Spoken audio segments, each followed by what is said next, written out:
Boss helps abusive employee accidentally fire herself. I originally posted this under Pro Revenge but was told it would be better suited here.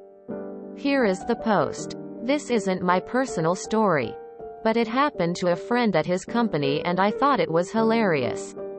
The main characters are my friend, Patrick M., then 26, Ally F., then 29, and Boss M., older. Patrick and Ally worked at the same company, in the same division under Boss.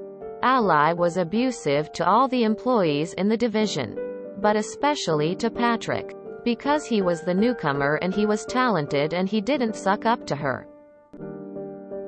Her bullying tactics included, but were not limited to, taking credit for other people's ideas, convincing Patrick that the others in the division didn't like him, attempting to ruin the careers of anyone who didn't suck up to her, by preventing them from getting assigned to cool, new projects, and, last and worst, trying to get Patrick fired, which she almost succeeded in doing. She was so horrible to Patrick that his mental health suffered a decline. Everyone was vaguely aware of her behavior, but she hid the worst parts so it was never quite obvious or bad enough to get her fired.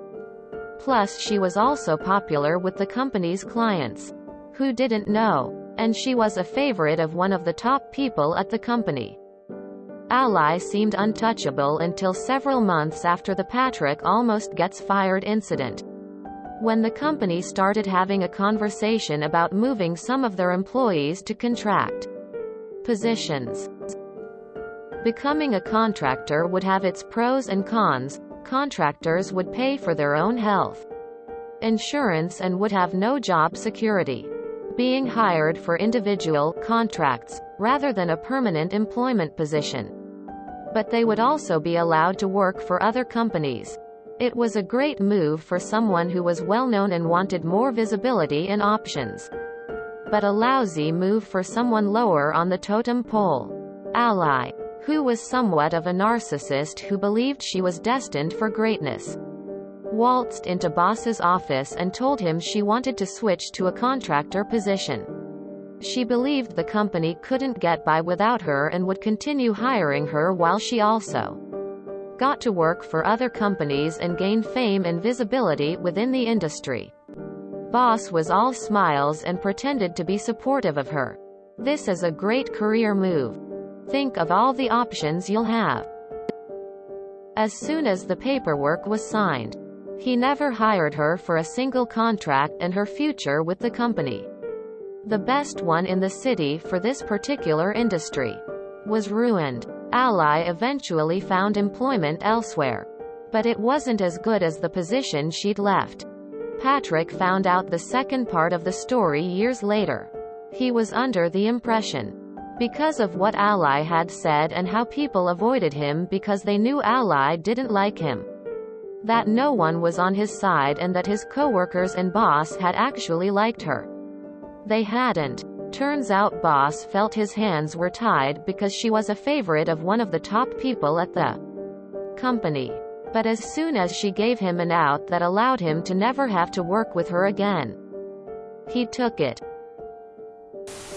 Boss gave her enough rope to hang herself with, and she took it happily. Looks like it was an opportunity right up her alley. There are very few things in life quite as sweet as watching a self-absorbed narcissistic hang themselves with their own hubris and self-worth. Sounds fucking awful for Patrick. Everyone let him suffer. Gotta respect Boss for letting her ass go and seeing through her bullshit. Some bosses are blinded by people like her and don't realize how big of a cancer they're working with. Karma is a bitter bitch.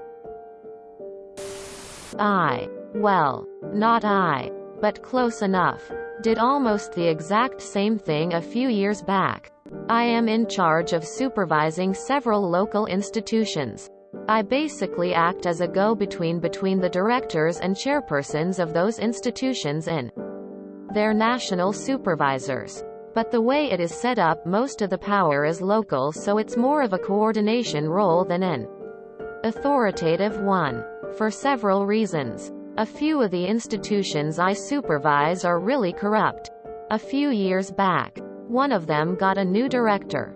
A man who honestly left me floored by how clever and hardworking he was. A former top-level judge. He wasn't the kind of man to let corruption happen. When he discovered his management team, he was nonplussed. A lot of them had no basic inkling of their job. For instance, he had a chief of HR that had never done any HR job in his life. He was a former chief of communication that got tucked away there by a local politician after an election didn't go their way. The new director spent months trying to get rid of them to hire new, more competent managers. At one point I offered him an out. Just tell those people to become contractors. They would work for us on a per-project basis and could go to their political friends for new handouts by working for their administrations to double their salaries. Once they were out, he could diminish their payments bit by bit and hire new people to do their jobs. All that illegally. Few months later, lo and behold, while he didn't get rid of even most of them, he managed to get 3 of his senior managers to try that new organization and used that to kick them out without having to pay several $100,000s in severance package. This seems like a genius plan for the company to get rid of expensive senior employees without firing them. We'll generously take away your benefits and security, but in exchange you can work for other companies instead of us, also without benefits or security. This has a lot of parallels to my situation at an old job. I eventually got out of it, but I had an ally who turned most of the office against me and was a huge suck-up, so our boss didn't believe she was a drama-seeking, narcissistic, rabid high schooler in a grown woman's body. Still have nightmares about her and that office sometimes. Almost 3 years after getting out of that environment, glad boss was able to use this for the betterment of their team. She doesn't sound like an ally. Boss sucks at his job. Doesn't try to fire ally when she's abusive and manipulative to other members of the team. Shitty manager. Doesn't hire someone back contract only who's really popular with clients. Shitty businessperson. Expert move. I accidentally did that to Steve as well. Amazing MC on the part of boss. Walmart would like to fire you. Is TLDR still a thing? I got into an abusive relationship and had to get her blinders gently removed to see how I thought I'd be doing her bro a favor if she got him to act like a goddamn adult. I've shown my supervisor I'm honestly curious, cause we don't work off the clock whatsoever. If you enjoyed this video, please check out our playlists full of similar content. Epic Haircast is like doom scrolling for your ears. Please like, share, and subscribe.